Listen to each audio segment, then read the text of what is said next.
Turning now to the crisis in Afghanistan, the U.S. military has sent more troops to the airport in Kabul to ensure the safety of Americans trying to flee.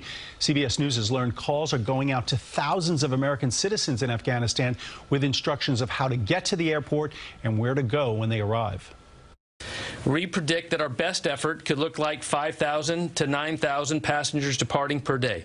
The Biden administration wants to avoid a repeat of this awful scene, people clinging to U.S. planes as they took off. And there are still 10 to 15,000 American citizens who need to make their way through Kabul to get a flight out. We are in contact with the Taliban to ensure the safe passage of people to the airport. A Taliban spokesperson claims foreign citizens in Kabul are not in danger, but the U.S. government sent this note to citizens today warning they could not guarantee their safety getting to the airport. Time is of the essence, and we all share a sense of urgency here. But right now, the mission runs to 31st of August, and I won't begin to speculate what happens after that.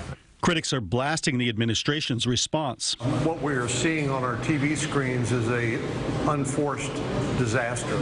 And what about the possibility that Afghanistan becomes a home base for terror attacks launched abroad and at the U.S. homeland? Most of Afghanistan is ungoverned space.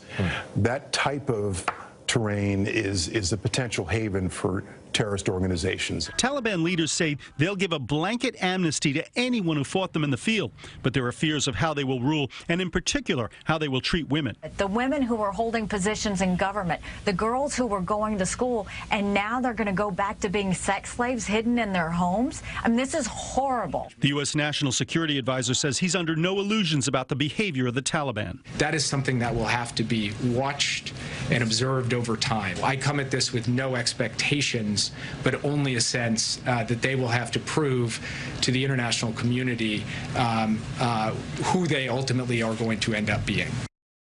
Now, in a news conference, the Taliban said it will be fair to friend and foe alike, and it will not discriminate against women. But despite that, there is concern among women in Afghanistan. They will not be treated well, and they'll have to backpedal when they weren't allowed to go to work or go to school. We'll have more on how people here in our area are advocating for Afghan women coming up in just a few minutes.